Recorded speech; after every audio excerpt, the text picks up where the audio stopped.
जय माता की। आप सबका हमारे YouTube चैनल जय माता की में बहुत बहुत स्वागत है। आज हम करेंगे करवा चौथ के व्रत की कथा। उससे पहले यदि आप हमारे चैनल पर अभी अभी नए आए हैं तो कृपा करके चैनल को सब्सक्राइब कर लीजिए और घंटी जैसे दिखने वाले बटन को भी दबा लीजिए ताकि आने वाली नई वीडियो की नोटिफिकेशन आप तक मिल सके। तो शुरू करेंगे करवा चौथ व्रत की कथा। अखंड सौभाग्य का पर्व करवा चौथ कार्तिक मास में मनाया जाता है। भारतीय नारी के लिए अखंड सुहाग देने वाला करवा चौथ सभी व्रतों से कठिन कहा जाता है, क्योंकि इस दिन महिलाएं दिन भर निर्जल रहने के बाद रात को चंद्रमा को अर्घ देकर ही भोजन करती है। इस बीच दोपहर बाद करवे की कथा पौराणिक कथा को सुनती है, जो इस प्रकार से कही जाती है। महाभारत काल में जब एक समय अर्जुन नीलगिरी पर्वत पर तप करने चले गए और काफ़ी समय तक नहीं लौटे तो द्रौपदी चिंता में डूब गई। उसने भगवान श्री कृष्ण जी को याद किया और श्री कृष्ण जी के प्रकट होने पर द्रौपदी ने उनसे पूछा, हमारे सब कष्ट दूर कैसे हों तथा पति अर्जुन को दीर्घायु किस प्रकार हो। इस पर श्री कृष्ण जी ने कहा कि पार्वती जी ने इसी प्रकार शंकर भगवान जी को एक समय ऐसा ही प्रश्न किया था। तो शंकर जी महाराज ने जो कथा सुनाई वह मैं तुम्हें सुनाता हूँ, तुम ध्यानपूर्वक सुनो। यह कथा विघ्न विनाशक है। शंकर भगवान जी ने कहा कि कार्तिक श्री कृष्ण पक्ष की चतुर्थी तिथि करक चतुर्थी अथवा करवा चौथ को निर्जल व्रत करके यह कथा सुनी जाती है।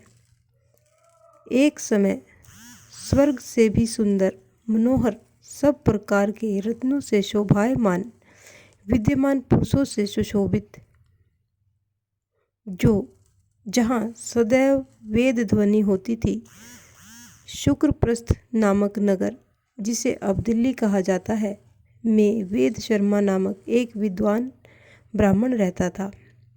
उसके महापराक्रमी 7 पुत्र और संपूर्ण लक्षणों से युक्त वीरवती नामक एक सुंदर कन्या थी, जिसका विवाह सुदर्शन नामक ब्राह्मण से किया गया। वीरवती के सभी भाई विवाहित थे। करवा चौथ का व्रत आया तो वीरवती ने भी अपनी भाभियों के साथ व्रत रखा और दोपहर बाद श्रद्धा भाव से कथा सुनी। शाम ढलने पर अर्घ देने के लिए चंद्रमा देखने की प्रतीक्षा करने लगी। इस बीच सारे दिन की भूख प्यास से वह व्याकुल हो उठी। उसकी भाभियों ने यह बात अपने पतियों से कही तो भाई भी बहन की पीड़ा को सहन न कर पाए और वे पीड़ित हो उठे।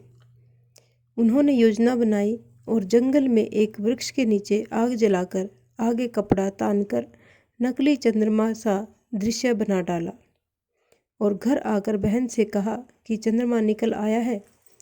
वीरवती ने नकली चंद्रमा को अर्घ दिया और भोजन कर लिया, मगर उसका व्रत खंडित हो चुका था। वह ससुराल लौटी तो पति को बीमार तथा बेहोश पाया। वह उसी अवस्था में उसे लिए बैठी रही। अगले वर्ष जब इंद्रलोक में इंद्र की पत्नी इंद्राणी पृथ्वी पर करवा चौथ का व्रत करने आई तो वीरवती ने इस दुख का कारण पूछा। इंद्राणी ने कहा कि गत वर्ष तुम्हारा व्रत खंडित हो गया था, अब की बार तू इसे पूर्ण विधि के साथ कर, तेरा पति ठीक हो जाएगा। वीरवती ने पूर्ण विधि के साथ व्रत को किया और उसका पति ठीक हो गया। श्री कृष्ण भगवान जी ने आगे कहा कि द्रौपदी, तुम भी इस व्रत को विधि से करो तो सब कुछ ठीक हो जाएगा। द्रौपदी ने भी ऐसा ही किया और अर्जुन सकुशल घर लौट आए। इसी प्रकार की एक अन्य पौराणिक कथा भी है। वो इस प्रकार है। एक समय देवताओं तथा दैत्यों के बीच में घमासान युद्ध हुआ।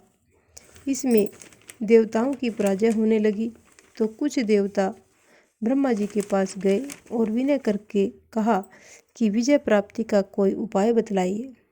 ब्रह्मा जी ने देवताओं से कहा कि यदि आपकी पत्नियां कार्तिक मास के कृष्ण पक्ष की चतुर्थी को पूर्ण विधि के साथ व्रत करें और रात्रि को चंद्रमा उदय होने पर उसे अर्घ देकर भोजन करें और दिन भर में श्री गणेश जी का पूजन करें तो उनका सुहाग अटल रहेगा और आप सबकी दीर्घ आयु होगी।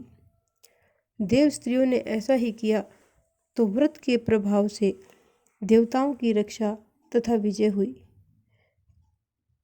इस प्रकार करवा चौथ की कथाएं तो अनेक हैं, परंतु सभी का सार एक ही है, अपने पति की रक्षा।